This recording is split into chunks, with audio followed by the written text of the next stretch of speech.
Olá, tudo bem com vocês? Hoje nós vamos falar sobre a hidrosfera. Cortou um pedacinho do vídeo, né, na nossa aula passada sobre as fontes de energia, né? Então só faltou me despedir de vocês mesmo. Então, perdão, né? Às vezes nós erramos, nós não estamos habituados a esse tipo de contato, então nós erramos bastante. Então, perdão, só faltou me despedir de vocês. Mas então, agora começo dando as boas-vindas para vocês, sejam todos bem-vindos à nossa aula de hoje e nós vamos falar sobre a hidrosfera.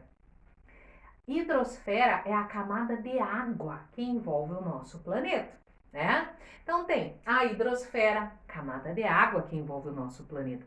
70% do nosso planeta é água. A litosfera, que é a parte sólida formada pelo solo, pelas rochas, né? A atmosfera, que é a camada de ar que envolve o nosso planeta, e a biosfera, que é a camada de vida. Existe vida desde as profundezas dos oceanos até as regiões mais altas da atmosfera. Então, em todo local que existe vida, desde a atmosfera até o fundo do mar, essa região onde é encontrada vida é chamada de biosfera. Aí lá no finalzinho também do vídeo de fontes de energia, eu falei que prejudica os micro-organismos, não prejudica os micro-organismos, era que prejudica o meio ambiente. Perdão, mais um erro também. Vamos aprendendo. Segue o barco. Vamos lá. Então, a hidrosfera. Então, como nós falamos, né? Então, tem a hidrosfera, que é a camada de água, a litosfera, que é a parte sólida, a atmosfera, que é a camada de ar, e a biosfera, que é a camada de vida, é a capa de vida que envolve o nosso planeta, né? Não precisa nem falar muito sobre a importância da água, porque vocês sabem, né? Sem água não existiria vida no nosso planeta.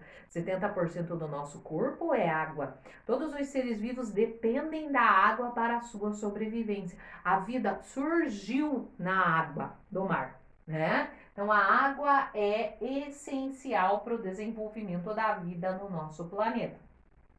O termo hidrosfera. Hidro quer dizer água e esfera quer dizer esférico, no formato esférico. Nós não podemos dizer que a Terra ela é esférica. O formato do nosso planeta tem um nome, é geóide, né? Então, 71%, aqui diz que 71% do nosso planeta é formado por água e vai se dividir nas águas oceânicas, que formam os mares, que são menores, e os oceanos, que são maiores, as águas continentais, que são os rios, os lagos, os lençóis subterrâneos e lençóis freáticos e as geleiras, né? Porque a água da chuva, ela vai caindo, vai se infiltrando no solo, no subsolo, vai se infiltrando, vai entrando dentro do solo e do subsolo. Forma um lençol subterrâneo, um lençol de água. O lençol freático sobre a rocha matriz. Que vocês sabem que a rocha matriz é aquela que deu origem à camada de solo que está aqui em cima, né? Agora, a água, dependendo do tipo de rocha que for a rocha matriz, ela funciona como se fosse uma esponja. Essa água, ela atravessa a rocha matriz e se deposita debaixo da rocha matriz, formando o aquífero. Nós estamos sobre o maior aquífero do mundo, que é o aquífero Guarani. Vamos lá, continuando. Então, a importância, né? Ela modifica o relevo, ela modifica, né? Os rios são perenes, às vezes eles secam, né? Diminuem no seu volume. Nós estamos enfrentando uma crise hídrica. É utilizado como meio de transporte, mesmo transporte de substâncias dentro do nosso corpo, né? A água, ela contém sais minerais dissolvidos nela. Esses sais minerais, eles controlam o funcionamento das células do nosso corpo. Quando nós tomamos água, não é só H2O da água, nós estamos ingerindo esses sais minerais também, né? Vamos lá, a origem. Da onde que veio essa água? Ela se formou, né? Quando a Terra estava em formação. Vamos lá, vamos retomar lá. né? Como é que a Terra se formou? Então, a Terra se formou por meio da grande explosão que é o Big Bang. Essa é a teoria aceita hoje pela ciência. Então, que diz que toda a matéria do universo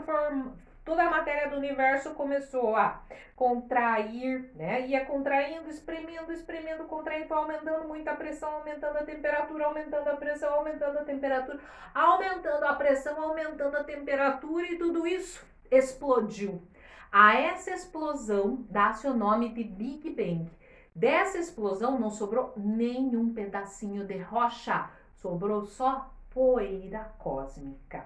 Essas nuvens de poeira foram se juntando no espaço, foram se juntando, foram se unindo, foram se condensando, foram se agrupando e com o passar de milhares de anos formaram os corpos celestes.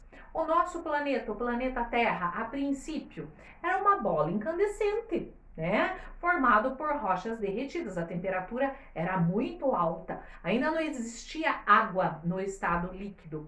A água ia se formando no interior da Terra e ela escapava, né? Escapava da Terra por meio dos vulcões, por meio da superfície, e ela ia evaporando numa quantidade muito grande, evaporava, subia nas regiões mais altas, ia se condensando, né? Assim como o processo de formação de chuva hoje, né? Que a água evapora. Como é que começa o ciclo da água? Com o sol. O sol aquece a superfície, aquece a água evapora e sobe. O vapor de água é mais leve, sobe. Até encontrar uma região mais fria no alto da atmosfera. Então essas gotículas de água vão se condensando, vão se juntando, formando as nuvens, né?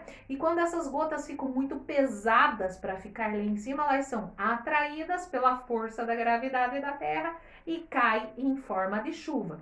A chuva é uma precipitação, o granizo é uma precipitação, a neve é uma precipitação. Então, precipitação é o que vai cair do céu, a água que vai cair do céu, certo? Então, essa água se formou, né, a parte de dentro da Terra, e ela também veio do espaço, porque a Terra foi bombardeada por meteoros, meteoritos, formando crateras, né? E essas marcas no planeta Terra, elas acabaram se apagando por causa da erosão, da vegetação. Mas vejam a Lua, né? As crateras que tem na Lua. E a Lua também se formou a partir assim do choque do planeta Terra com um corpo celeste que veio em direção à Terra, se chocou com a Terra, arrancou pedaços da Terra que ficaram no espaço, se uniram e deram origem à Lua. Então veja, mesmo a Lua, que é mais nova que a Terra, está cheia de marcas de bombardeamento de meteoros e meteoritos, e também aconteceram conosco. E esses meteoros, esses meteoritos, né, se nós formos pensar que nessa atmosfera primitiva não tinha oxigênio, porque ele incendeia quando entra na nossa atmosfera, porque tem oxigênio. Na Terra primitiva, na atmosfera primitiva, não tinha oxigênio. Pois quem é que produz o oxigênio? São as plantas e as algas. Não tinha ser vivo na Terra. Então não tinha produção de oxigênio, né? Então esses meteoros, esses meteoritos, eles caíam na Terra e eles não incendiavam, eles não se transformavam em estrelas cadentes, né? E traziam água congelada e essa água foi se somando com a água da Terra, que acabou se acumulando nas depressões, quer dizer, nos buracos da Terra, formando os rios, os mares e os lagos, né? Então essa é a origem da água, né, no nosso planeta.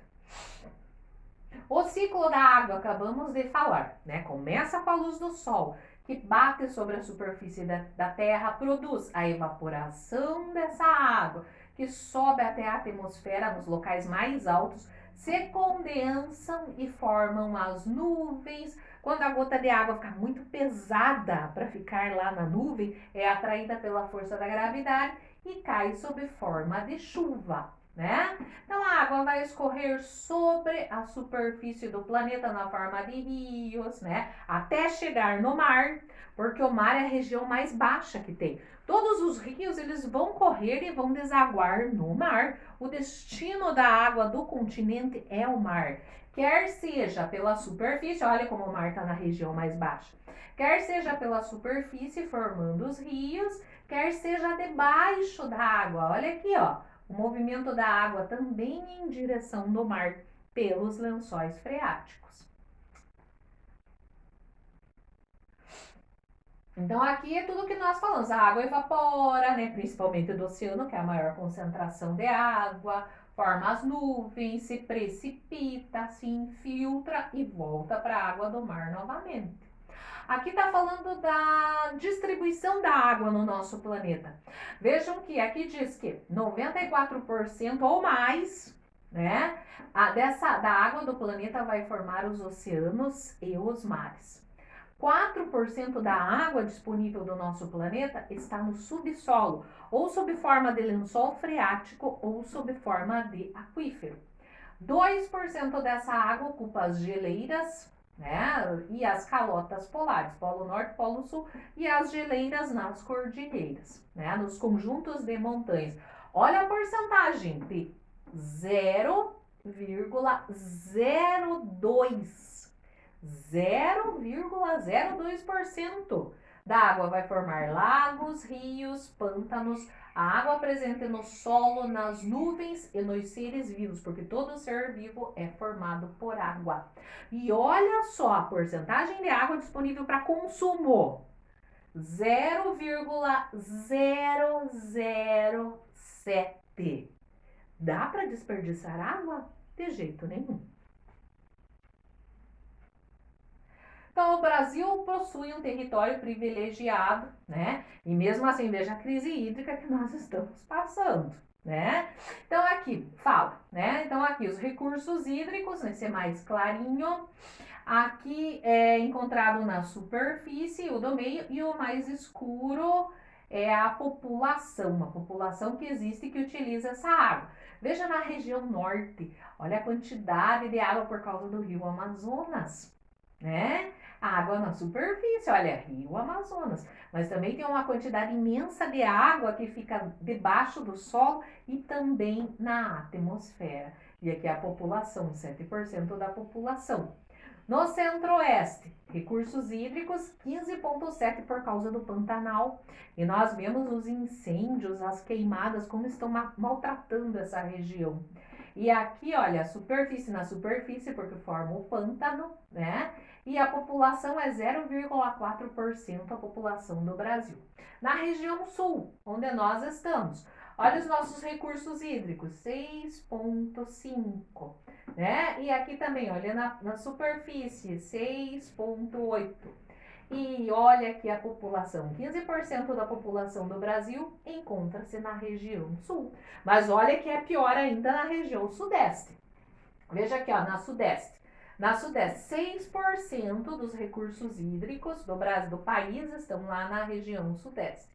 E na superfície, 10,8%. E olha a população da região sudeste. Né? São Paulo é a região mais populosa da América Latina. E aqui, olha, o Nordeste, 3,3% dos recursos hídricos. Vejam como tem uma crise hídrica muito séria na região Nordeste. E aqui, olha, na superfície, 18,3% e 29% da população do Brasil está na região Nordeste.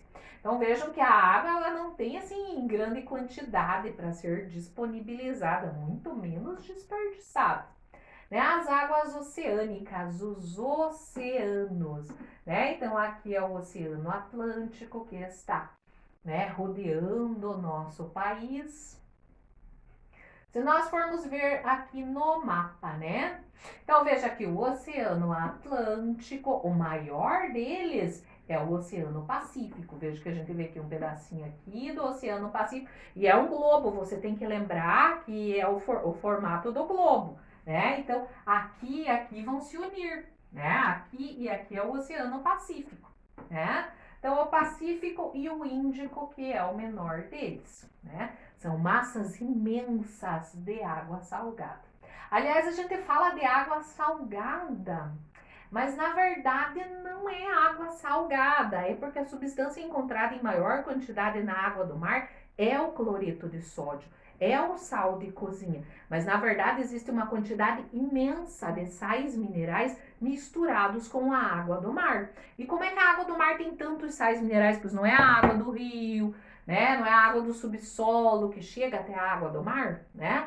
A água da chuva é água pura, é H2O. Então caiu a chuva, lá em cima caiu a chuva, né? Lá em cima na montanha, em qualquer lugar, né? Aqui onde nós estamos, no segundo Planalto, né? Então caiu a água da chuva. Então a água da chuva é água pura, é H2O. Só que quando toca no solo, se mistura com as substâncias presentes no solo. O solo vermelho é rico em ferro, o solo argiloso é rico em silício, em alumínio. Vai ganhando esses sais minerais, passa pela rocha, passa sobre animais mortos, plantas mortas, em decomposição ou não, vai ganhando sais minerais essa água. Então a água vai indo lá em direção ao mar. Conforme ela for chegando perto do mar, olha, tanto se misturar com solo, com rocha, ela vai ficar ainda mais carregada com sais minerais. E ela vai acabar onde? Na água do mar. Então o mar, né, o oceano é aquele depósito de água. E a água fica lá, porque é a região mais baixa. E o que vai acontecer na água do mar? Imagine ao longo desses milhares de anos, a água do mar só evapora. Mas quando ocorre a evaporação, evapora o quê? Só H2O. Os sais minerais ficam. Então, sai H2O, sai a água, sais minerais ficam. Então, com o passar desses milhares de anos, esses sais minerais foram se condensando, quer dizer, eles foram aumentando em concentração, foram se concentrando nessa região do mar. Então, a água do mar tem uma alta concentração de sais minerais. Só que a gente diz que é água salgada, comumente, mas não é só o sal é o cloreto de sódio. Né? E aqui então falando dos oceanos, o Atlântico, o Pacífico, o Índico e tem o glacial Ártico, que é localizado na região polar, banho norte da América do Norte, a Europa e a Ásia. Os mares são menores, né? Olha lá, o mar pode estar isolado, o mar fechado ou o mar em contato com o oceano e o mar aberto. O mar é sempre menor e o oceano é sempre maior, né? Então, aqui falando dos mares da Europa, né? O mar Mediterrâneo, olha lá onde fica o mar Mediterrâneo. O mar Vermelho é um mar fechado, né? O mar Vermelho. Aqui também o Oceano Índico, o Oceano Pacífico. Né? A gente não pode esquecer que 70% do nosso planeta é água. E as águas continentais, que são as águas dos rios, dos lagos, dos lençóis freáticos. Né? Então, aqui é a classificação do rio de Planalto, que vai formar corredeira, a água vai ter movimento e produção de oxigênio, porque vai batendo nas rochas, vai produzindo oxigênio. E o rio de planície, né? Que a água fica lá calma. A correnteza ela vai ser menor. Então aqui fala também, né, devido aos processos de urbanização, a água também aumenta muito a poluição da água, a retirada da mata ciliar. Quando a gente fala o que é mata ciliar, é a mata que fica em torno do rio. Ela protege o rio. Ao redor do rio tem que ter mata, tem que ter vegetação, que é a mata ripária ou mata ciliar. Olha, ciliar vem de cílio.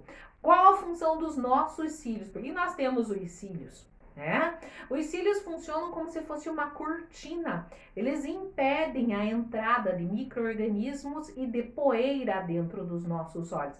Olha, da mesma forma que a sobrancelha, qual a função da sobrancelha? O suor vai cair da testa e vai acompanhar a sobrancelha. Não vai cair a água do suor dentro dos nossos olhos. né? Vejam como são estruturas de proteção que nós temos. E a mata ciliar, ela está lá ao redor do rio, evitando que entre sujeira, que entre lixo, que entre excesso de areia, de solo, provocando o assoreamento.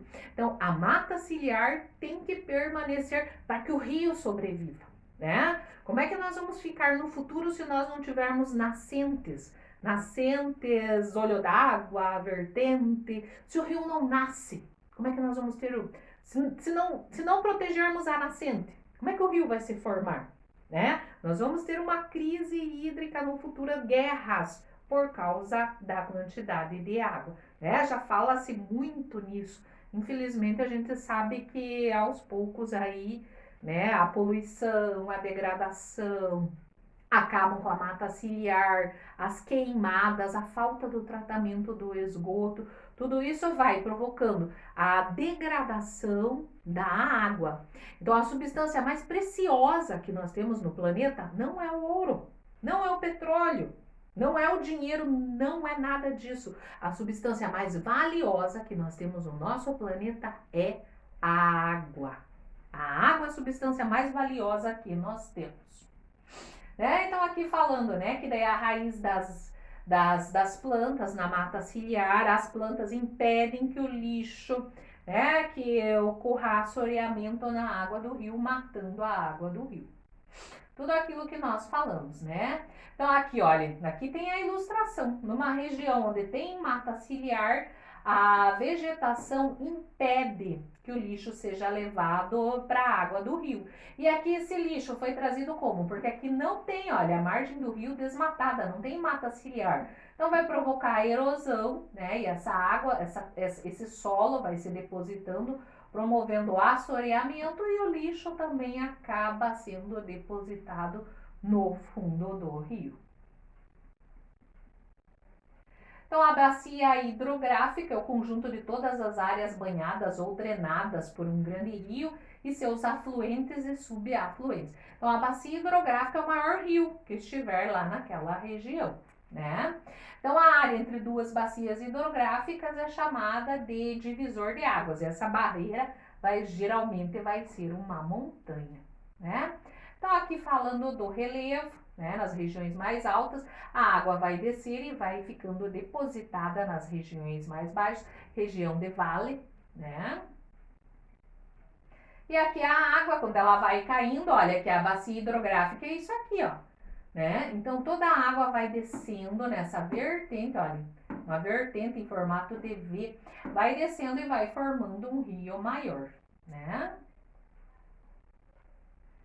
As partes do rio, onde ele nasce, a nascente, o seu leito, que é o caminho que ele percorre, o afluente, os que vêm somar a quantidade de água que vem somar, e as margens também do rio.